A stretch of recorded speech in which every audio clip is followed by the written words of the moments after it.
এই পর্যায়ে সবাইকে আমন্ত্রণ জানাচ্ছি সংবাদপত্রের পর্যালোচনা ভিত্তিক পত্রিকার চোখে দেশ অনুষ্ঠানে।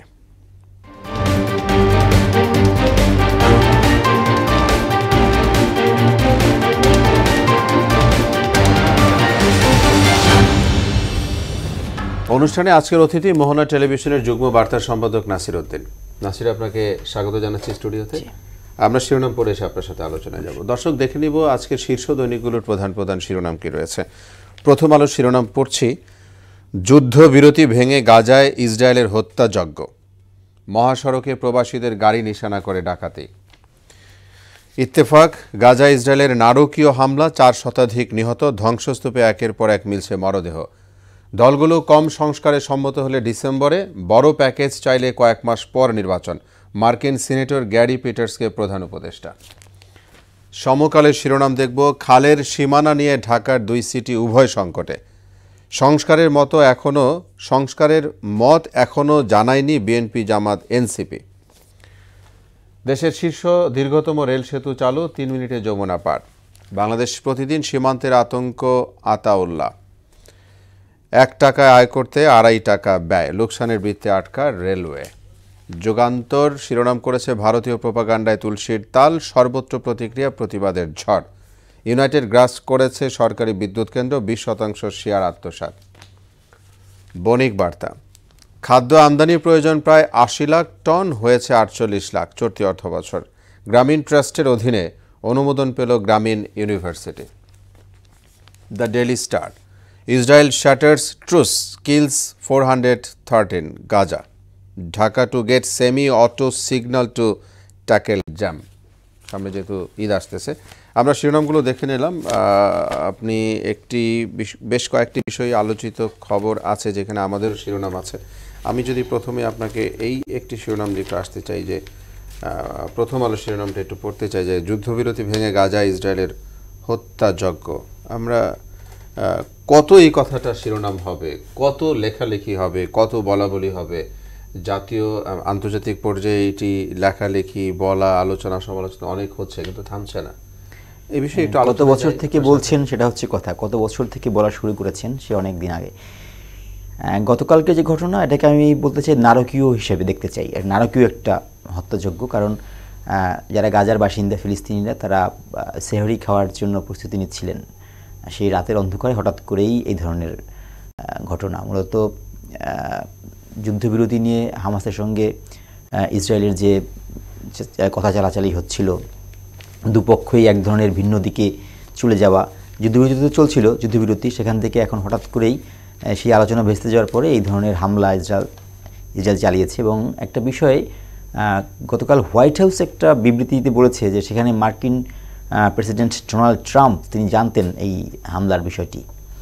অর্থাৎ দেখুন, সেক্ষেত্রে এক ধরনের ভিন্ন একটা আবার আঙ্গিক, যে হোয়াইট হাউস বিবৃতি দিয়ে বলছে যে এটা ডোনাল্ড ট্রাম্প জানতেন। অর্থাৎ এই ঘটনা এখন যে যুদ্ধবিরতি চুক্তি যে সম্ভাবনা বা যেটা চলছিল, সেটা তো একেবারেই মানে ভেঙে গেছে তা না, যদি ভেস্তে গেছে সেটা বলাই যায়, কারণ তারা দুপক্ষই এখন 2 মেরুতে মানছে না, 2 মেরুতে অবস্থান করছে। অর্থাৎ এই যে নারকীয়তা, এটা এখন কীভাবে থামানো যাবে, নাকি এটা আরও বাড়তেই থাকবে? কারণ হচ্ছে যেহেতু হামাস এবং ইসরায়েল তারা যদি বিপরীত অবস্থানে থাকে, এবং সেখানে মধ্যস্থতাকারী বা ট্রাম্পকে ধরা হচ্ছিল যে তিনি আসার পরে হয়তো এই বিষয়টা একটু হলেও ভালো দিকে যাবে যুদ্ধ পরিস্থিতিটা, কিন্তু সেখানে এই নারকীয় হামলা যদি তারই প্রচ্ছন্ন সমর্থন বা তার জানা, মানে তিনি অবগত থাকেন, তারপরে যদি এরকম একটা হামলা হয়, তাহলে এটা বন্ধের ক্ষেত্রে আর নতুন কি আশার আলো থাকতে পারে?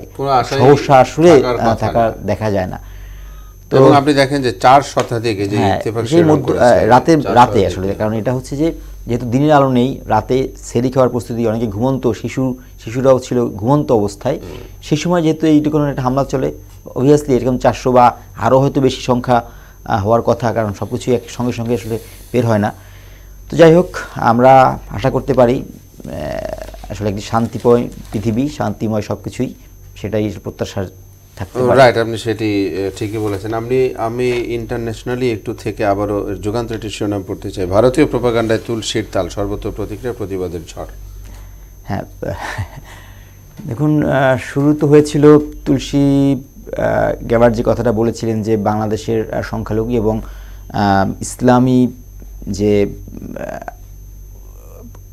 মানে এক ধরনের উত্থানের যে বিষয়টাকে তিনি ইঙ্গিত করলেন, যে ধর্মীয় গোষ্ঠীর উত্থান, সেটা দিয়ে যুক্তরাষ্ট্রের কড়া নজরদারি আছে বাংলাদেশে, এই বিষয়ে তারা উদ্বিগ্ন, এটা দিয়ে শুরু হয়েছিল। উনি এই মন্তব্য করেছিলেন ভারতীয় এনডিটিভিকে, এবং তারপর থেকে এই এক ধরনের বাংলাদেশের প্রতিবাদ জানিয়ে আসছে। বাংলাদেশের প্রথম প্রতিবাদটা এসেছিল প্রধান উপদেষ্টার প্রেস উইং থেকে, এবং গতকাল সেটা ওই দিনই, যেদিন গেবার্ড কথা বলছেন, সেদিন রাতে প্রেস উইং থেকে একটা প্রতিবাদ জানানো হয়েছিল। গতকালকে পররাষ্ট্র মন্ত্রণালয় থেকে, যেটা আসলে কাম্য, কারণ এই ধরনের ঘটনায় সাধারণত পররাষ্ট্র মন্ত্রণালয় প্রথম রিয়াকশন দেখাবে, এটা আসলে কাম্য, প্রোটোকল অনুযায়ী সেটা হয়, এটা প্রোটোকল। গতকালকে সেটা হলো দেরিতে। বাংলাদেশ আসলে এই মুহূর্তে যেটা বলছে যে না, এটা আসলে গ্যাবার্ডের বক্তব্যকে তারা প্রতিবাদই করছে, যে না, বাংলাদেশে সংখ্যালঘু নির্যাতনের কিছু ঘটনা আছে, সেটাকে একেবারেই তারা পাশ কাটিয়ে যাচ্ছে না, কিছু ঘটনা ঘটেছে। কিন্তু এই মুহূর্তে যেটা ইসলামিস্ট রাজনীতির উত্থানকে তারা বলছে না, এটা আসলে না, বাংলাদেশে ইসলামী দলগুলো বা ইসলামী শক্তি তারা যে ধরনের প্রোটোকল বা যে ধরনের নিয়ম মেনে চলতে হয়, সেই নিয়ম মেনেই দীর্ঘদিন ধরে চলে আসছে এবং এখনও সেই ধারাই আছে। এইখানে বাংলাদেশ সরকারও হিজবুত তাহরির ঘটনাটা হয়তো বড় একটা বিষয় এখানে সামনে আসছে। আমি বাংলাদেশ হয়তো সেক্ষেত্রে হয়তো যুক্তরাষ্ট্র ওটাকে টার্গেট করতে পারে, কারণ হিজবুত তাহরির মিছিলগুলোতে যে ধরনের ব্যানার ওড়ে, সেই ব্যানার ওড়ার ক্ষেত্রে আমার মনে হয় আরও বেশি কঠোর অবস্থানে বাংলাদেশকে যাওয়া উচিত।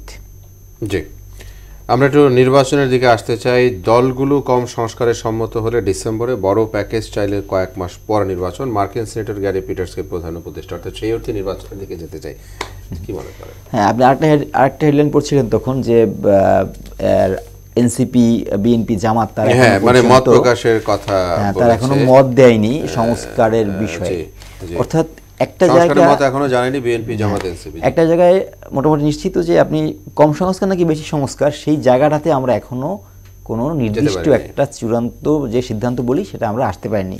এটা শুনতেছি আপনি জনগণ জানতে পারেনি যে আসলে সংক্ষিপ্ত সংস্কার হবে নাকি আরো বড় আকারে সংস্কার হবে। আমরা শেষ করে দিব, আপনি এক কথায় যদি বলেন। হ্যাঁ, তো সেক্ষেত্রে এখন সময় হয়েছে সংক্ষিপ্ত নাকি বড় আকারে, সেটার জায়গার জন্য একটা ঐকমত্য পৌঁছানো উচিত, যে আমি কি সংক্ষিপ্ত চাই নাকি বড় চাই। আপনি এখনো যদি বলেন রাজনৈতিক দল, এই প্রধান উদ্দেশ্য তো রাজনৈতিক দলের জন্যই বসে আছে, রাজনৈতিক দল কি চাই, বিএনপি নিশ্চয়ই চাইবে না খুব বড় আকারে, এটা তো বোঝাই যায়। বাকি কারা চাইবে, যারাই চাকবো না চাক না কেন, একটা জায়গায় স্টেবল হওয়া উচিত, দেশ এখন কি চায় সেটা জানা উচিত আসলে। ধন্যবাদ।